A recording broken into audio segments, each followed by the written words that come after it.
Hey sparks, welcome back to my channel sparks with Rams. Telugu ఆడపడుచులందరికీ అట్ల తద్ది శుభాకాంక్షలు. So ఈ వీడియోలో అట్ల తద్ది పూజా విధానం గురించి, అలాగే మా ఇంట్లో పూజ ఎలా సెలబ్రేట్ చేసుకున్నాం అనేది కూడా చూపించబోతున్నాను. చూసేయండి. ఎవ్రీ ఇయర్ లాగే ఈ ఇయర్ కూడా అట్ల తద్దికి వర్షాలు పడ్డాయి. ఈవినింగ్ 5 o'clockకి చీకటిగా అయిపోయింది.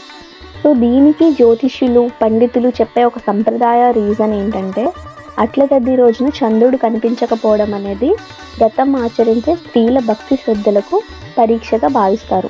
ఎంత ఆలస్యమైనా లేక వాతావరణం సహకరించకపోయినా చంద్ర దర్శనం కోసం ఎదురు చూడడం అనేది వ్రతం యొక్క ముఖ్య నియమం.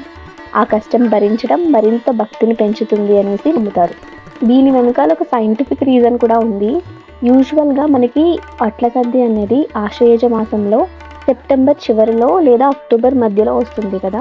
ఈ కాలంలో మన ఇండియాలో ముఖ్యంగా ఆంధ్రప్రదేశ్ లేదా తెలంగాణ వంటి సౌత్ స్టేట్స్లో నైరుతి ఋతుపవనాలు ఉపసంహరించుకునే సమయం.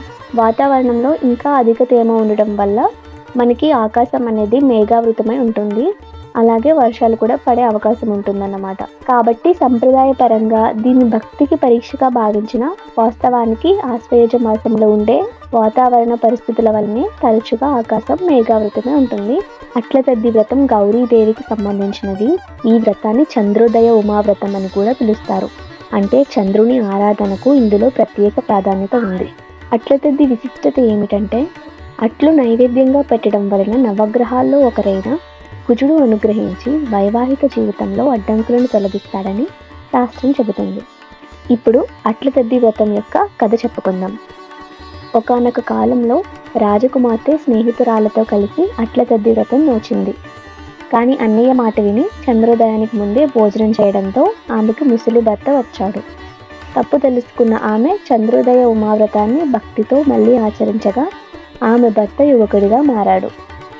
సో ఈ కథను చెప్పుకుని ముత్తైదువులకు అట్లతో కూడిన వాయనములు ఇచ్చి వారి ఆశీస్సులు తీసుకోవాలి. పెళ్ళైన స్త్రీలు తమ భర్తల దీర్ఘాయుషు కోసం, పెళ్లి కాని స్త్రీలు గుణవంతుడైన భర్త కోసం ఈ వ్రతాన్ని ఆచరిస్తారు. ఉండ్రాల తద్దికి ఉండ్రాలతో కూడిన వాయనం ఇస్తారు. అలాగే అట్ల తద్దికి అట్లతో కూడిన వాయనాన్ని ఇస్తారు. మిగిలిన వ్రత విధానం అంతా ఒకే విధంగా ఉంటుంది. పగలంతా ఉపవాసం ఉన్న తర్వాత సాయంత్రం చంద్రోదయం అయ్యాక తిరిగి గౌరీ పూజ చేయాలి. ఈ వ్రతంలో ప్రధానమైనది 11 అట్లతో నైవేద్యంగా సమర్పించడం. ఈ అట్లు కుజుడికి ప్రీతికరమైనవి. అందుకే వైవాహిక జీవితంలో కుజదోషాలను తొలగిస్తాయి. సాయంకాలం చంద్రుడిని దర్శించిన తర్వాతే వ్రతాన్ని విరమించాలి.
నేను ఎప్పుడూ చెప్పినట్లే ఉండ్రాళ్ళ తద్ది కానివ్వండి, అట్ల తద్ది కానివ్వండి, కేవలం పూజ మాత్రమే కాదు, స్త్రీల ఆరోగ్యం, సౌభాగ్యం, కుటుంబం ఆనందానికి సంబంధించిన అద్భుతమైన సంప్రదాయాలు. ఈ వ్రతాన్ని ఆచరించి గౌరీదేవి అనుగ్రహంతో సకల సౌభాగ్యాలను పొందాలని కోరుకుంటున్నాం.